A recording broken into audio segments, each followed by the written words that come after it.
Many searchers begin to pour into the bar. WSOF is a few minutes from its kickoff. Jacob is greeted by many searchers who are oblivious to the recent competition that Jacob so narrowly lost. Curious and adoring fans ask him various questions. He is polite and engaging with them, though staring at the speakeasy door, distracted. Moose Beam looks over at Jacob. "Well, thank goodness I love mystery in my life. I wonder what is happening back there."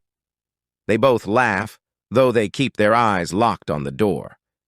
"Between Sylvia, the tornado, and Brio, the blabbermouth, we will know soon enough," Moose Beam says jokingly.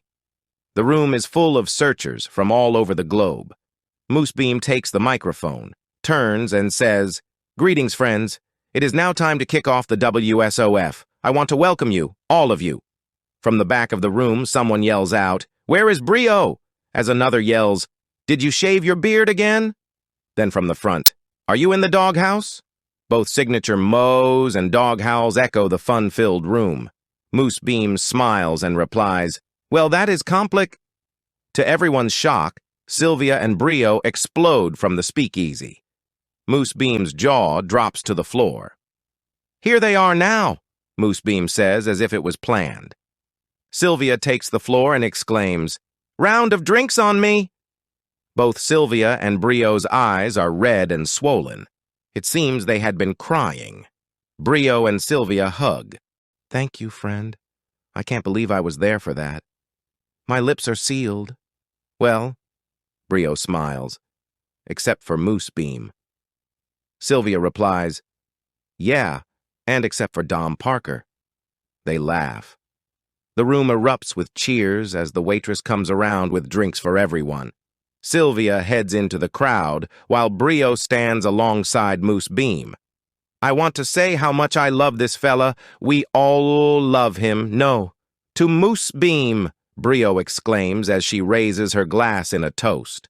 The crowd erupts, and Brio hugs Moose Beam and says in his ear, "Finally, it has been 419 days, but I finally got it.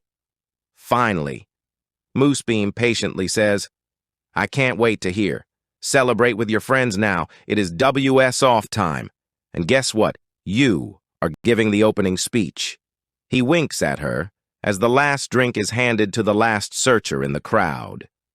Brio turns and sees a sea of friends and says, "This is our signature event, and we always pay tribute to Frost by having a poker tournament during our grand adventure weekend. I would like to invite Vaughn up here on stage to talk a little bit about being the winner of WSOF last year."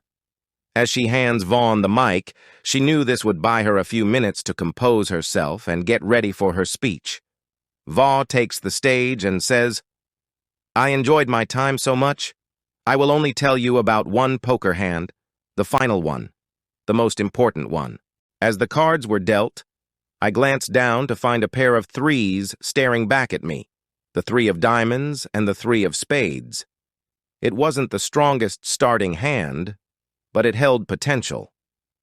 My opponent, Greg Parker, chose to limp in, showing a lack of confidence in his hand. Sensing an opportunity, I decided to take control early on, opting for a pre-flop min raise to test the waters. The flop brought forth a diverse array of cards: the 7 of clubs, the ace of diamonds, and the 2 of spades. With a rainbow spread across the board, the situation was intriguing. I had secured a low pair, but the presence of an ace added a layer of complexity. The action circled back to me, and I opted for a conservative min bet, which he chose to match with a call. As the turn card was revealed, the ace of spades, the tension mounted. With a mutual understanding of the danger, we both decided to check, unwilling to make a bold move on such a treacherous board. Then came the moment of truth. The river unveiled the 3 of hearts, completing my hand with a triumphant full house. A wave of excitement washed over me as I realized the strength of my position. Seizing the opportunity, he decided to make a bold move, jamming his stack into the pot with a sense of urgency. Without hesitation, I called, revealing my full house, a trio of 3s backed by a pair of aces. as he mucked his cards in defeat. The realization of victory dawned upon me. With a boat secured, I emerged triumphant, winning the pot and solidifying my standing as the champion of the annual World Series of Frost.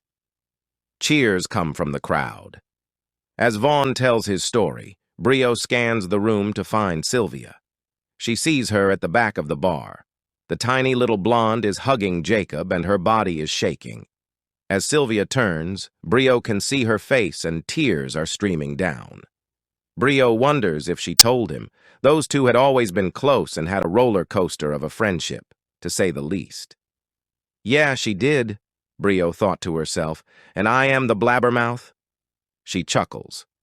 Moose Beam takes the mic and says, poker, friendship, community, and fun. That is what this weekend is about. Thank you, Vaughn. Now everyone raise your glass. Brio has our toast and kickoff for the 7th annual WSOF. With a sparkle in her eye, Brio raises her glass, the effervescent bubbles reflecting the dreams that dance in her heart. She raises her Bud Light, Bambi has a snowball in hand, Moose Beam a Jack and Coke, and Silver Sam a Guinness. Please raise your drinks as I give my toast in appreciation of all of you. To love. Her gaze lingering affectionately on her husband. As Sylvia makes her way to the front. To friendship. And as the room swirls with merriment, she couldn't help but steal a glance towards the speakeasy door, to secrets, mysteries, and answers, with a smile that spoke of newfound clarity and purpose. And finally, to our fallen friends, a special toast to T-Bear and Bobby D, as well as so many I did not know personally but touched our hearts. We miss you terribly and remember you fondly. Here, here, clinks of glasses throughout the room. The speakeasy door opens, and Brio hands two men glasses of champagne. The room again erupts with cheers. Ah, yes, and to John and Hal. The searchers are in shock with a pregnant silence, then an eruption of questions. Brio raises her glass again, commanding the attention of the crowd. Quiet, because there is more. I would like to introduce a very special guest, she proclaims with confidence. Out of the shadow of the speakeasy, a stranger emerges. A man with blonde hair, aged somewhere between his late 30s and early 40s, strides towards her. The man has a t-shirt that depicts on it a Pokemon figure, a Bitcoin symbol, a moon, and an old-fashioned airplane.